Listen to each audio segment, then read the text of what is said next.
A Procuradora-Geral da República, Raquel Dodge, exalta o rigor no combate à corrupção no país. A informação de Marcelo Matos. Olá. Procuradora-Geral da República, Raquel Dodge, exalta a agilização da justiça e punições mais severas contra a corrupção. Algumas soluções são esperadas do Congresso Nacional, sobretudo as que tornam mais célere e efetiva a entrega da prestação jurisdicional. Os autores de crimes violentos devem ser efetivamente punidos, de preferência em data próxima à do crime. As prisões precisam ser lugar de reabilitação e não de prática de novos crimes.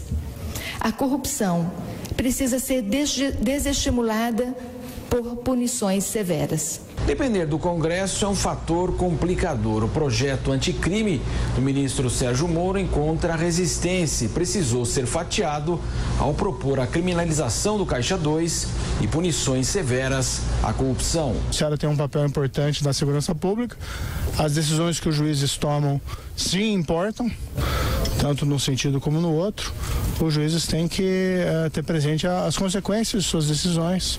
A magistratura do Brasil é muito qualificada. O Corregedor-Geral de Justiça, ministro Humberto Martins, reforça a pressão popular por punições mais severas no Brasil. A reação mais comum à expansão do direito penal tem sido a de denúncia de seu caráter político e manipulador. Entretanto, se por um lado é inegável a existência de que uma cada vez maior pressão midiática pelo endurecimento do direito penal, por outro lado é evidente que há outros fatores sociais reais e pungentes que reclamam a expansão do direito penal. O ministro do Supremo Tribunal Federal, Alexandre de Moraes, considera que o Poder Judiciário precisa participar das discussões da segurança pública no Brasil. Há possibilidade de se planejar uma segurança pública como um todo sem a participação do Poder Judiciário, que no final das contas, aquele que dá o direcionamento à justiça criminal. Em Brasília, o Conselho Nacional de Justiça discute num seminário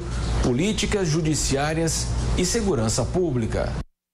Bom, é bom lembrar que o pacote do ministro Sérgio Moro vai tramitar junto com a Previdência, né, professor? Nós conversamos com ele ontem, aqui no Jornal da Manhã, até justamente uma das questões que eu coloquei é a afirmação dele em 2017 nos Estados Unidos, quando era o juiz Sérgio Moro, sobre o Caixa 2 como corrupção, e o ministro Sérgio Moro em 2019 que tinha dito que não era bem assim, né?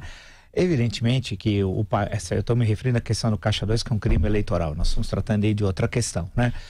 É fundamental essa tramitação, a pressão da sociedade junto aos deputados, senadores, que precisa mudar. Não é possível nós termos o Código Penal que existe no Brasil.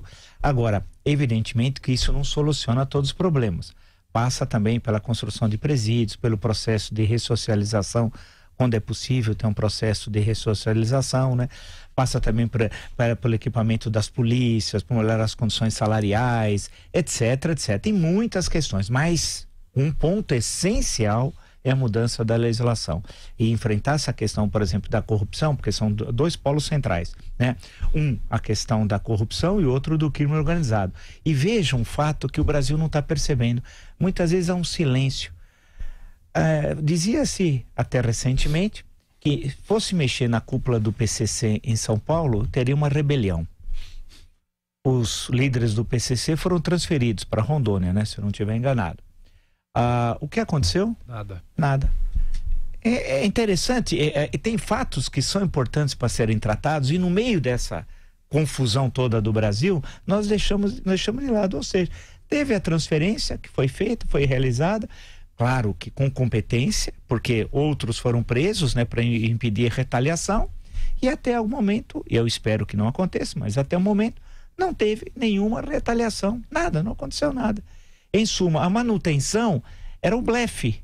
Havia um blefe que ia repetir 2006. Para os que não se lembram, que não são de São Paulo, em 2006, na gestão de Cláudio Lembo, que assumiu o governo do estado quando Geraldo Alckmin renunciou para ser candidato a presidente da República, né?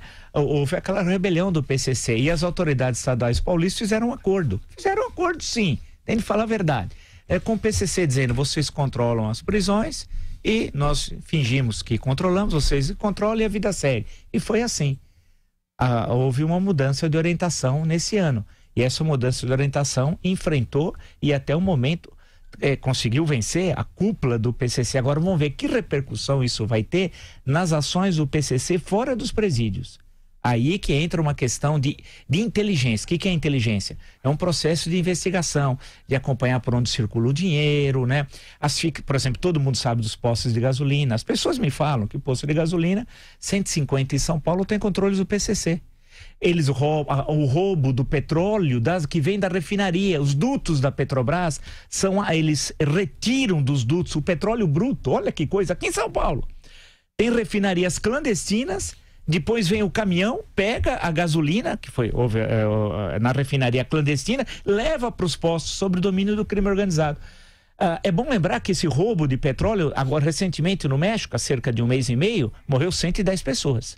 Né? 110 pessoas morreram. Explodiu lá o negócio. Isso ocorre aqui em São Paulo. E ninguém vê. Quer dizer, se eu sei, as autoridades não sabem. Vale lembrar que esse acordo celebrado em, qual foi o ano mesmo?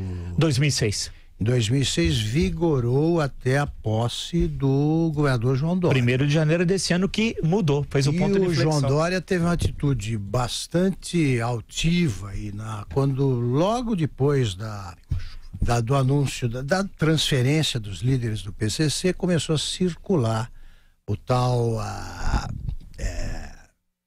aquele comunicado que eles fazem, um salve. Atribuído ao PCC, dizendo que a partir das 8 da noite começariam as represálias e tal. Eu telefonei para a assessoria do governador e já tinha dito o governador que ninguém precisava se preocupar não, porque os serviços de inteligência asseguravam que não tinha havido nada disso e não haveria represália. Então é outro clima, né?